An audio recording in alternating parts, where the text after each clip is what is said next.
it is in the nature of open societies that it's always endangered. But frankly, it came as a surprise to me that I should have to engage myself in defending the principles of open society in this country, which is, after all, the home, or the one of the pioneers of principles of an open society. So let me explain why I think it's so important to reject President Bush. And that is because he came into office on a very different platform, a platform of a humble foreign policy. Then, from the moment that he was elected, he pursued a policy which was basically hostile to international treaties and organizations. Then came September 11, and according to him, everything changed. And we became engaged in a war on terrorism. I think that was actually a very dangerous direction, because terrorists can't be found. And if you wage war, you need an address.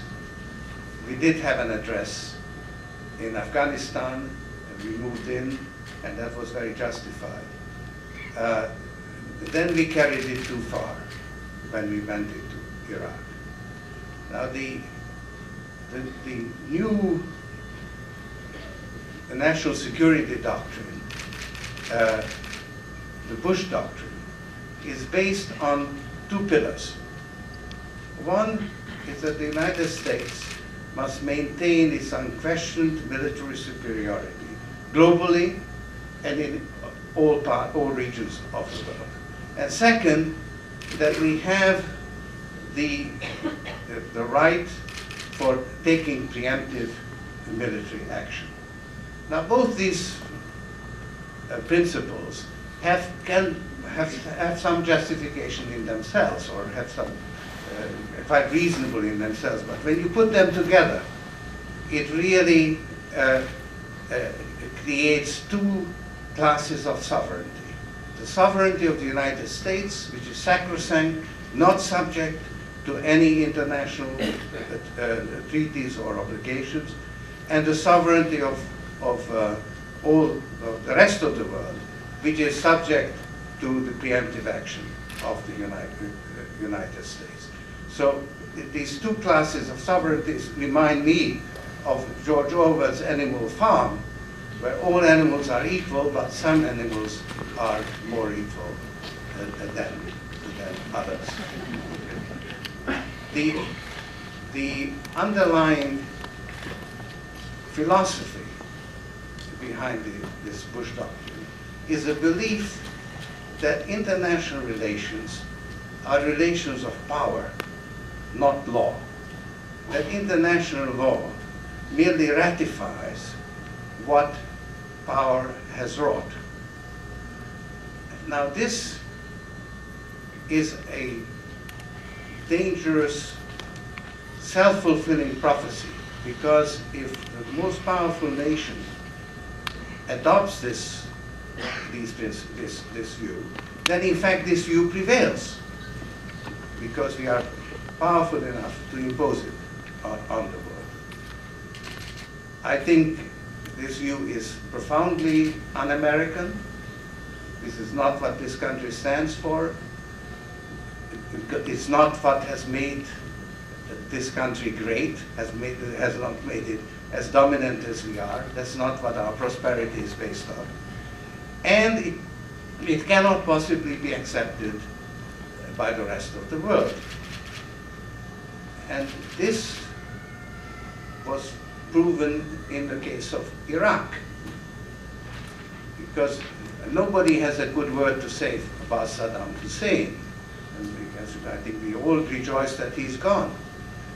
Nevertheless, the large majority of people throughout the world were opposed to our intervention because it was unilateral and arbitrary. So,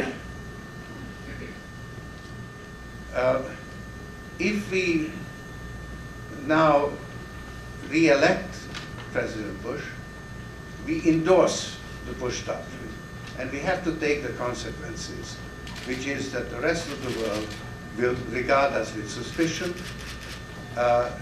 and we may be embarking on a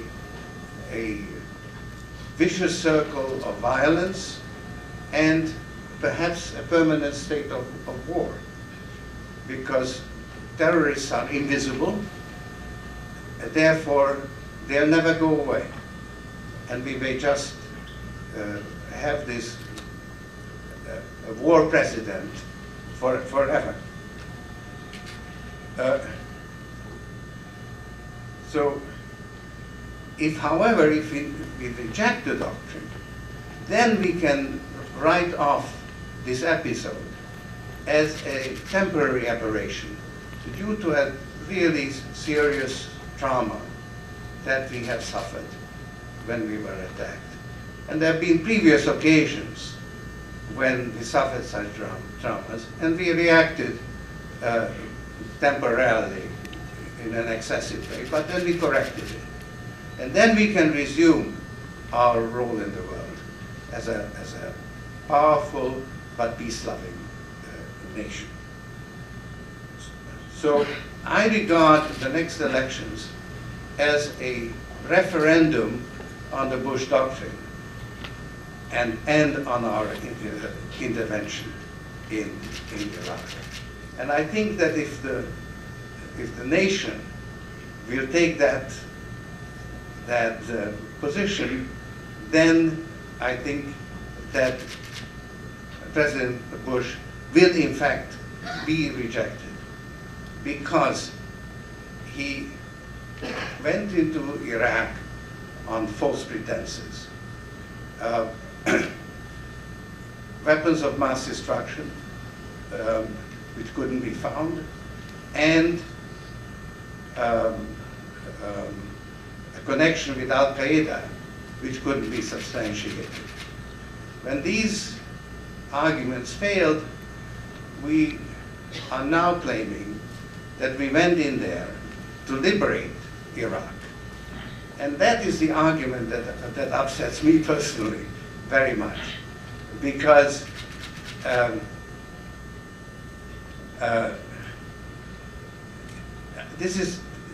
I've been engaged in promoting the principles of open society. And I can talk from experience that waging war is no way to introduce democracy.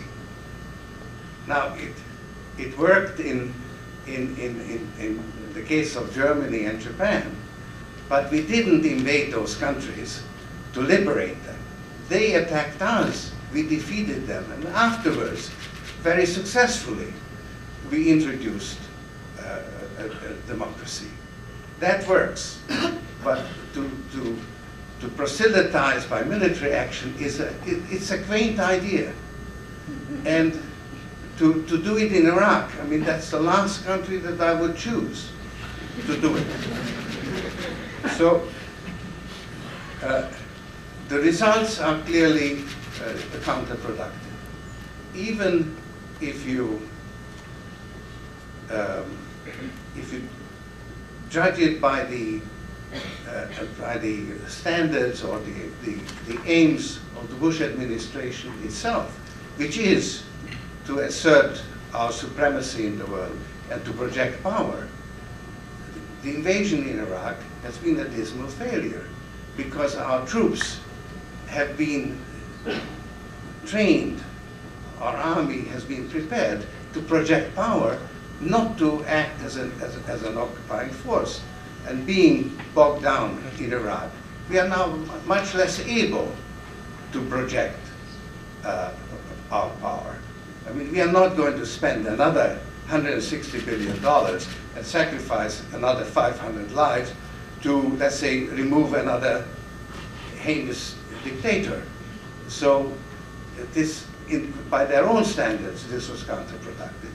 But more importantly, the aims of the administration are the wrong aims. The idea that because we are so dominant and powerful, we should impose our will on the world is the wrong idea. Now, we do need to lead the world because we do set the agenda for the world. It's the wrong agenda because we need to work together. I am very much in favor of intervening in the internal affairs of sovereign countries. I think we are greatly interdependent, and we must find ways to help other countries develop into open societies. It is in our common interest. But the way we ought to do it is not military intervention should be our last resort. We ought to find constructive, positive ways to encourage the development of the rest of the world. We need to find new rules for dealing with the likes of Saddam. These rules have to be agreed on and supported by the rest of the world. And what we have done has made it more difficult to develop these rules. I would like to explain to you, what I have in mind. I believe in preventive action of a constructive nature rather than preemptive action of a military nature. But I think that would take me too long. So I think I better stop at this point.